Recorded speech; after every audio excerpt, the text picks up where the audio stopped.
Hola, bienvenidos nuevamente a otro tiempo de estudio de la palabra de Dios, aquí en esta aula virtual de la Escuela Bíblica de Casa de Oración Cristiana, dispuestos a seguir estudiando la palabra para que ella siga guiando nuestras decisiones, nuestros pensamientos, nuestras acciones.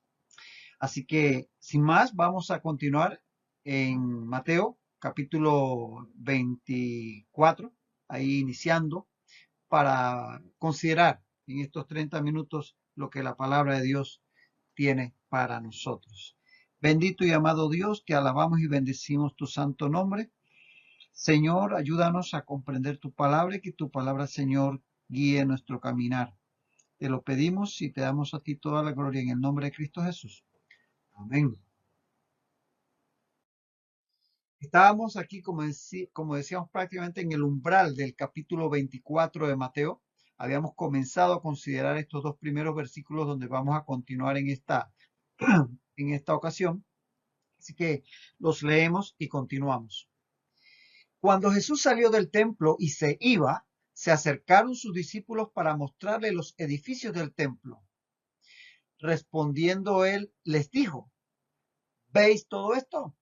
De cierto os digo que no quedará aquí piedra sobre piedra que no sea derribada. Este es el punto donde habíamos quedado, una asombrosa declaración profética de Jesús ante el templo de Jerusalén, y el cual sus discípulos, o cuando ellos iban saliendo del mismo, quisieron hacer notar. Así que vamos a continuar ahí en ese texto que ya comenzamos a analizar en la ocasión pasada. Dice que cuando Jesús salió del templo y se iba, se acercaron sus discípulos para mostrarle los edificios del templo. El templo que tenemos ante Jesús en esta ocasión, aquí en el texto de Mateo, el templo que ellos estaban presenciando, era el templo que había sido reconstruido por Herodes el Grande, aquel que mandó matar a los niños de menos de 2 años cuando había nacido Jesús, el padre de Herodes Antipas y Herodes Felipe y todos estos Herodes que hemos visto acá en el Evangelio de Mateo. Bueno, este Herodes el Grande fue el que lo reconstruyó. Comenzó a reconstruirlos, o sea, tomando como base el templo que había sido reedificado por Zorobabel. Recuerdan que el primero que construyó el templo, primero estuvo el tabernáculo, pero ya en el tiempo del rey David se propuso levantar un templo y fue su hijo Salomón quien construyó el primer templo. Este fue destruido por los babilónicos por allá por el año 600, 596, 585 y finalmente es reconstruido cuando regresan del cautiverio con Zorobabel a la cabeza, es el que llamaron Templo de Zorobabel. Este templo fue reconstruido y ampliado de una forma magnífica por Herodes el Grande, que había sido puesto como rey sobre la región de Judea, sobre la provincia de Judea, por los romanos. Recordemos que Herodes no era judío, era idumeo, pero su padre había sido aliado de los romanos y ellos se quisieron congraciar con Herodes poniéndolo a él como rey. Pues en fin, que en el año 19 a.C. él recibió el permiso tanto de los romanos como de los líderes religiosos judíos para desmontar el templo que existía en ese momento, templo mucho más pequeño, y entonces engrandecerlo. Y eso fue tanto así que las obras demoraron cerca de 46 años en terminarse, 46 años, empezando desde el año 19, o sea que para ahí para el año 30, cuando Jesús está ministrando, esto acababa de terminarse. Por eso tú lees en Juan 2:20, que los judíos dijeron, en 46 años fue edificado este templo. Ellos lo tenían bien claro. O sea, fue una edificación realmente para los estándares de la época extraordinaria. Y ese es el edificio que los judíos le estaban mostrando, los discípulos le estaban mostrando a Jesús, le estaban haciendo énfasis. ¿Por qué? Porque era un edificio majestuoso y muy admirado, en especial por los judíos. Se decía que era una edificación para los estándares de la época y de la región, era una maravilla prácticamente de edificación. Hoy en día no se tiene ningún resto de este edificio. Lo que tú puedes ver cuando vas a Jerusalén en el llamado Muro de los Lamentos, cuando tú ves a todos estos judíos y mucha gente que va a Jerusalén y se acerca a ese llamado Muro de los Lamentos, lo que estás viendo es básicamente las bases que se pusieron para poder encima de esa explanada que está arriba edificar el templo. Es decir, Herodes tuvo que hacer un trabajo muy fuerte en las bases para que soportara el edificio que iba allá arriba. O sea que lo que tú ves hoy en día, el muro de los lamentos, no es otra cosa que un muro de contención que servía de apoyo a la colina sobre la cual estaba edificada el templo, que no era otra cosa que el monte Moriah, el monte de Sión. Entonces, ese edificio era tan majestuoso que los discípulos le llaman la atención a Jesús acerca del mismo. Ahora, respondiendo Jesús les dijo, ¿veis todo esto? De cierto os digo que no quedará aquí piedra sobre piedra que no sea derribada. Qué contraste, ¿eh? En contraste con la admiración de los discípulos por el templo, Jesús profetiza que el mismo templo será totalmente arrasado. Y yo estaba maravilloso, wow, qué cosa más esplendorosa, mira Señor, qué grande edificio que aquí tenemos. Y Jesús lo que le dice, pues así como lo ven de grande, de majestuoso, no va a quedar nada, va a quedar totalmente arrasada. Y esto se cumplió literalmente en el año 70, cuando los romanos, al mando del general Tito, posteriormente emperador, destruyeron el templo. Mira que esta profecía del Señor Jesús, y que se repite en los otros evangelios y en otros pasajes, fue tan literalmente cumplida que para muchos esto, los que no creen en Jesús como Dios y no creen en la Biblia como palabra de Dios, sencillamente la ven como algo espurio, algo que fue agregado porque se escribió después del año 70, porque se cumplió tan literalmente que es imposible que haya sido tan predicho de una forma tan exacta. Pero lo hizo el Señor Jesús, quien tiene el conocimiento pleno de cualquier cosa al futuro. Entonces, eso es lo que Jesús le está diciendo en ese momento.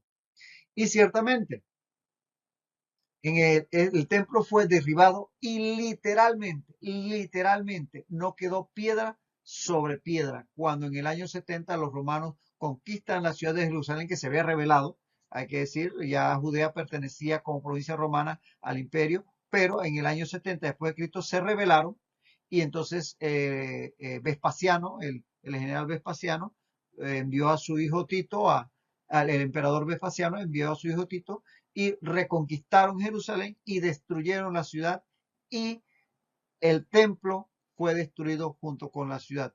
Y de hecho, a partir de ahí, los judíos se les prohibió vivir en Judea, fueron deportados a todas las regiones del imperio y nunca volvieron a tener una nación físicamente, territorialmente hablando, hasta el año 1948, consecuencia de su incredulidad.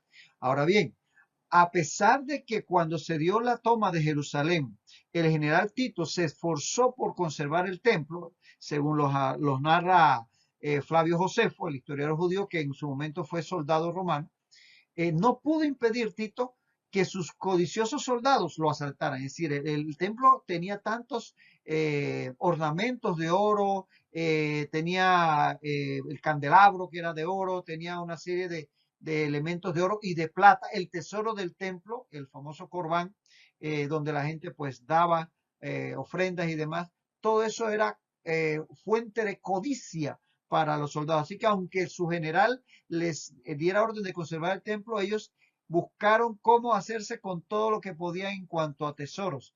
Y en esa confusión de asaltar el templo se produjo un incendio que generó tal calor, según las narraciones históricas, que mucho del oro que estaba en las paredes, planchas de oro y todo esto, se derritió. Y ese oro líquido se filtró entre las uniones de las piedras que formaban las paredes del templo. Fue algo tan alto el calor que se alcanzó ahí que el oro en láminas que había en el templo se derritió e incluso algo de plata.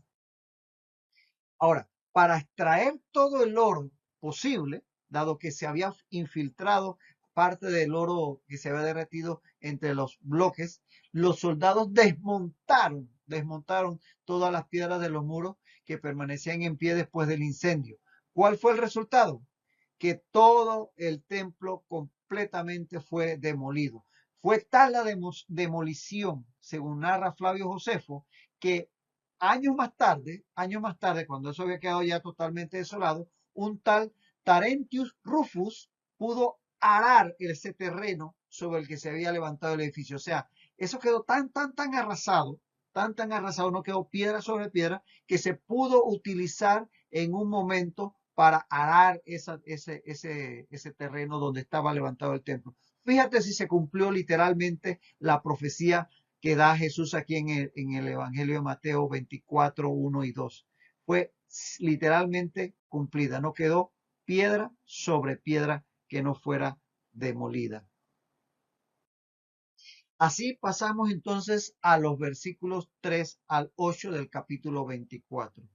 Terminando con lo que acabamos de conversar, ciertamente la profecía bíblica es una de las mayores evidencias que sustentan que la Biblia es la palabra de Dios, porque hay muchos hechos que son profetizados en el Antiguo Testamento que fueron cumplidos literalmente en el Nuevo, y otros que el mismo Jesús profetizó y algunos de sus discípulos en algún momento por el Espíritu Santo que se cumplieron en su época o posteriormente. Y todavía queda mucha profecía por cumplir, que si se cumplieron las primeras, también se cumplirán las últimas. Pasamos entonces a Mateo 24, 3 al 8. Antes de comenzar con este texto de Mateo 24, 3 al 8, anota los pasajes paralelos. Los pasajes paralelos de Mateo 24, 3 al 8 son Marcos 13, 3 al 8, Marcos 13, 3 al 8 y Lucas 21, 7 al 11. Lucas 21, 7 al 11. Anótalo si ahí lo puedes considerar en tu momento. Dice así la porción de Mateo 24, 3 al 8. Y estando él sentado en el monte de los olivos, los discípulos se le acercaron aparte diciendo, dinos, ¿cuándo serán estas cosas y qué señal habrá de tu venida y del fin del siglo? Respondiendo Jesús les dijo, mirad que nadie os engañe, porque vendrán muchos en mi nombre diciendo, yo soy el Cristo, y a muchos engañarán, y oiréis de guerras y rumores de guerras. Mirad que no os turbéis, porque es necesario que todo esto acontezca, pero aún no es el fin. Porque se levantará nación contra nación y reino contra reino, y habrá pestes y hambres y terremotos en diferentes lugares. Y todo esto será principio de dolores. Dice así el texto. Antes de continuar aquí en el detalle de esta porción, algunos elementos importantes a considerar para poner todo esto en contexto. Porque ciertamente Mateo 24 y Mateo 25 son capítulos realmente densos desde el punto de vista profético, teológico y escatológico, que es la parte de la teología que tiene que ver con el futuro, con los eventos finales, mejor dicho. Entonces, desde ese punto de vista es importante poner algunas bases que nos sirvan de contexto para esta porción que vamos a comenzar a analizar. Decir que el reino de que Israel estaba esperando no se establecerá en ese tiempo porque ellos rechazaron al Mesías, el cual les iba a ser retirado. Jesús había venido con un ofrecimiento honesto, genuino del reino. Cuando Juan el Bautista comenzó su predicación decía, arrepiéntanse porque el reino de los cielos se ha acercado. Ese reino prometido desde el tiempo de los patriarcas venía en la persona del Mesías, pero ellos lo rechazaron. Iba a morir en la cruz. Y ciertamente ese reino no le será en ese momento entregado. El establecimiento del reino quedará pospuesto hasta la segunda venida del rey. como él ya les había advertido en Mateo 23:39 y lo va a volver a advertir posteriormente en Mateo 24:30. En el 23:39 recordemos que él les dijo, desde ahora no me veréis, ¿ves? Hasta que digáis, bendito el que viene en el nombre del Señor.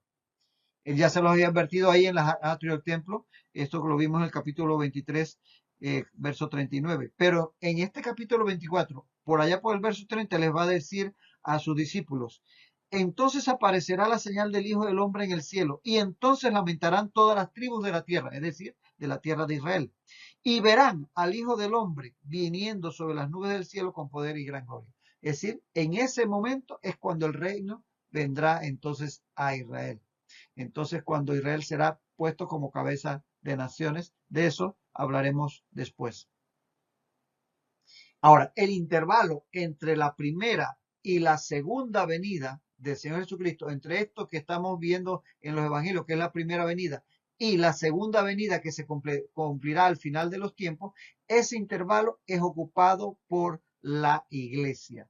El plan de Dios con el pueblo de Israel, con la nación judía, se puso, como que dice, en stand-by, en pausa, en stop por ahora, pero continuará al final de los tiempos. Entonces, este esquema nos permite decir que este espacio entre la primera y la segunda venida es ocupado por la era de la iglesia, que es fundada a partir del Pentecostés después de la resurrección y ascensión de Jesucristo y llegará hasta el momento en que será quitada de esta tierra a través del rapto antes de la segunda venida de Jesucristo. El trato de Dios con Israel, que venía siendo desde el tiempo de Moisés, de Abraham, de los patriarcas, queda en pausa a partir de ese momento y se retomará al final de los tiempos, comenzando por el tiempo de la tribulación y luego el reino milenial. Entonces, este es un esquema sencillito para comprender una cosa que tenemos que tener bien claro, que Dios no ha sustituido a Israel por la iglesia. Dios no ha sustituido a Israel por la iglesia. Hay un trato de Dios con el pueblo de Israel que se completará al final de los tiempos, sobre todo en el reino milenial, donde le cumplirá todas las promesas que le hizo al patriarca Abraham. Pero en este tiempo Dios está tratando con la humanidad a través de la iglesia. Un momento dado la iglesia será quitada y seguirá entonces trabajando a través del pueblo de Israel durante la tribulación y al final en el reino milenial. Ahora, esta porción que vamos a estar viendo desde el capítulo 25, 24 y capítulo 25 de Mateo es lo que se da en llamar el discurso del Monte de los Olivos, o también llamado el mensaje o el sermón del Monte de los Olivos. Bueno, pues si le llamas discurso, le llamas sermón, le llamas mensaje, no hay problema con eso. Pero la idea es que es un mensaje dado por Dios, el Señor Jesús, a los discípulos en el Monte de los Olivos. Entonces, aquí Jesús va a responder la pregunta de sus discípulos y esta respuesta que Jesús va a comenzar a dar aquí en el capítulo 24 tienen que ver específicamente con Israel. Recuerda, ellos están preguntando sobre las cosas que atañen a su pueblo, a Israel. De hecho, todavía más adelante les van a seguir preguntando, incluso después de su resurrección. Entonces, todas estas respuestas tienen que ver con el trato de Dios con Israel. Y corresponden esto que vamos a estar viendo en estos capítulos al periodo de 7 años llamado de la tribulación. A eso corresponden todas estas profecías. No aluden a la iglesia, ojo, no aluden a la iglesia. La iglesia no está aquí. Realmente hay una pequeña alusión que podemos mencionar más adelante, pero en general el sermón o discurso del Monte de los Olivos tiene que ver con Israel y sobre todo con el tiempo de la tribulación. La iglesia, decir que la iglesia no pasará por la tribulación.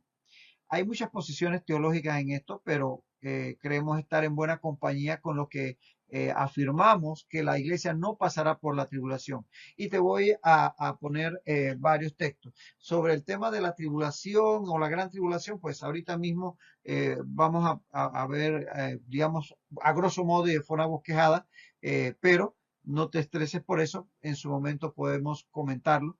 Lo que sí queremos establecer en este momento es que todo lo que va Jesucristo en este momento a enseñar tiene que ver con el plan de Dios para el pueblo de Israel en ese tiempo de los 7 años de la tribulación, donde no participará la iglesia. La iglesia será quitada justamente antes de que inicie ese periodo. Vamos a ver unos textos que nos apoyan en este sentido. Primera a Tesalonicenses 1:10. Primera a Tesalonicenses 1:10. Dice ahí Pablo, está hablándole a los tesalonicenses sobre los últimos tiempos. Dice, y esperar de los cielos a su Hijo, es decir, la segunda venida, al cual resucitó de los muertos, a Jesús, que nos libra de la ira venidera. ¿Lo ves? Nos libra de la ira venidera. ¿A quién? A la iglesia.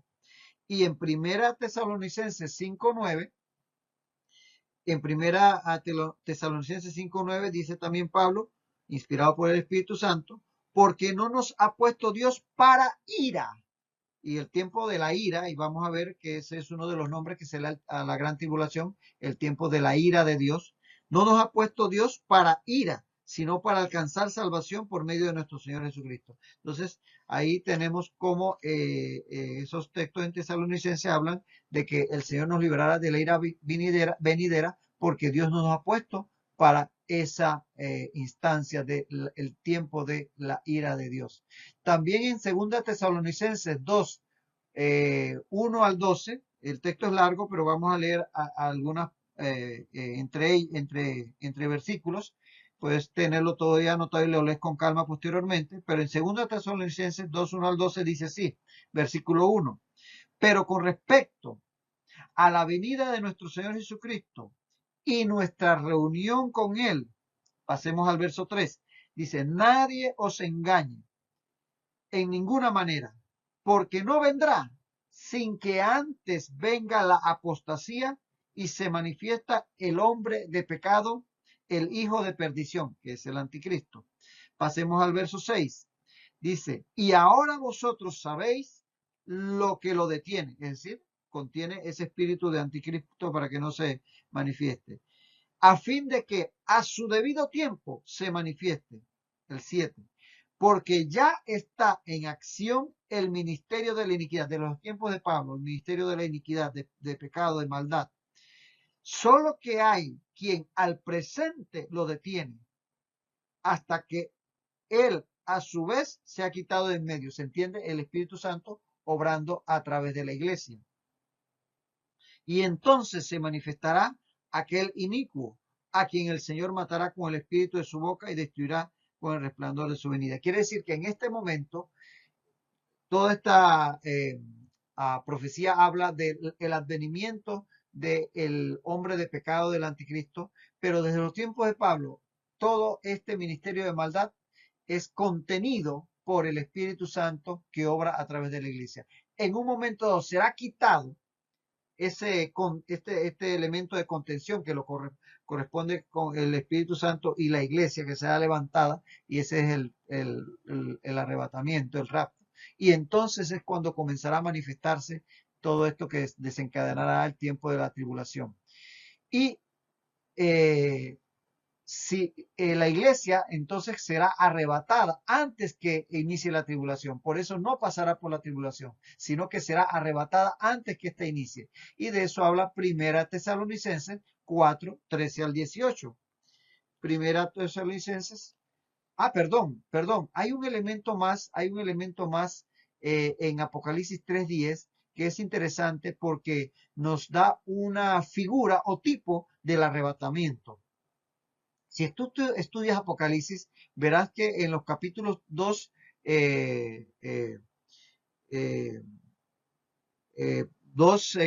al 3 están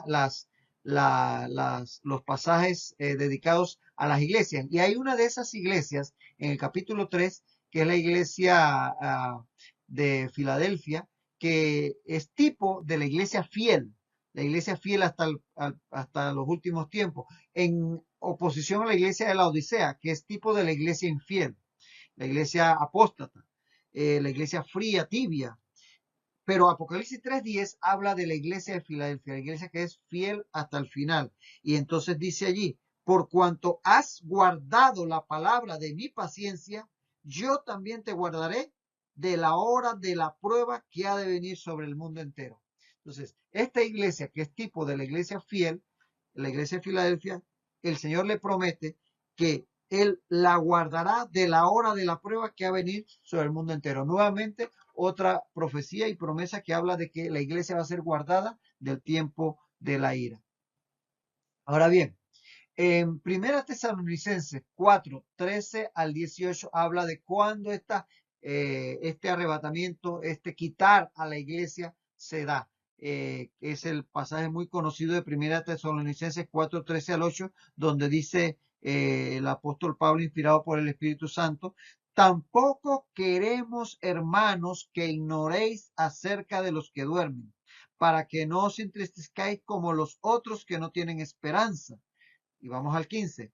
Por lo cual os decimos esto en palabra del Señor, que nosotros que vivimos, que habremos quedado hasta la venida del Señor, no precederemos a los que durmieron. Porque el Señor mismo, con voz de mando, con voz de arcángel y con trompeta de Dios, descenderá del cielo, y los muertos en Cristo resucitarán primero. Luego nosotros, los que vivimos, los que hayamos quedado, seremos arrebatados juntamente con ellos en las nubes para recibir al Señor en el aire. Y así estaremos siempre con el Señor. Este es el arrebatamiento que va a ocurrir precisamente antes de que inicie la tribulación, como habíamos estado mencionando a través de todos estos versículos. Vamos a ser librados, la iglesia va a ser librada de la ira venidera, de la hora de la ira, del día de la ira de Dios. Y en Apocalipsis 4, 1 al 2, justamente después del mensaje de las 7 iglesias, que tiene que ver con el desarrollo de la iglesia durante esta dispensación, durante este tiempo, esos capítulos 2 y 3 de Apocalipsis son aplicados de forma tipológica a la era de la iglesia en la cual estamos viviendo. Y justamente al final del capítulo 3, cuando comienza el capítulo 4, cuando ha terminado la descripción de las 7 iglesias que corresponde a esta etapa de la iglesia en que estamos viviendo, tenemos un evento que es tipo del arrebatamiento. Está en Apocalipsis 4, 1 al 2. Dice así, Apocalipsis 4, 1 al 2. Después de esto miré, y he aquí una puerta abierta en el cielo, y la voz que oí como de trompeta, ¿te suena a Primera Tesalonicenses 4? Como de trompeta, hablando conmigo, dijo: sube acá, y yo te mostraré las cosas que sucederán después de esta. Y al instante yo estaba en el espíritu, y aquí un trono establecido en el cielo, y en el trono uno sentado. Entonces, este traslado del apóstol Juan en el instante, al sonar la trompeta a los cielos, es una representación tipológica del arrebatamiento que ocurre justamente al final del periodo de la iglesia y justo antes que comiencen a desencadenarse los eventos que vemos a partir de Apocalipsis 4, que habla de los eventos que van a ocurrir durante la tribulación en la tierra. Entonces, es otro respaldo bíblico acerca de que el arrebatamiento va a ocurrir justo antes de la tribulación, finalizando el periodo de la iglesia. Esto lo podemos resumir en un esquema. Este esquema nos permite ilustrar lo que acabamos de decir. Estamos hoy día en la era de la iglesia, esta era en donde Dios está trabajando con la humanidad a través de la iglesia. Esta era terminará cuando venga el rapto o arrebatamiento. El Señor Jesús dice que descenderá del cielo y ahí nos juntaremos con Él. Primero los que hayan muerto en el Señor y luego los que estemos vivos seremos transformados. Y entonces se desencadenarán los 7 años de la tribulación. Al final de la tribulación, entonces Jesucristo regresará a esta tierra, entonces esa será literalmente la segunda venida, pondrá sus pies sobre el monte de los olivos y se desencadenará el Armagedón y todo aquello que vendrá al final de la tribulación. Y entonces empezará el milenio, el periodo de 1000 años en que Él va a reinar en esta tierra. Este es el esquema general de los últimos tiempos para que lo tengas presente, y cuando estemos estudiando este texto de Mateo 24 y 25, ten presente que precisamente todo tiene que ver con lo que va a ocurrir aquí y sobre todo con el pueblo de Israel en el periodo de 7 años llamado la tribulación. Bueno, se nos acaba el tiempo. Vamos a continuar todavía en la próxima ocasión con algunos elementos generales para poder entrar entonces de lleno en la consideración de este texto de Mateo 24. Así que en la próxima ocasión seguiremos conversando estos temas. Hasta entonces, que el Señor te bendiga ricamente.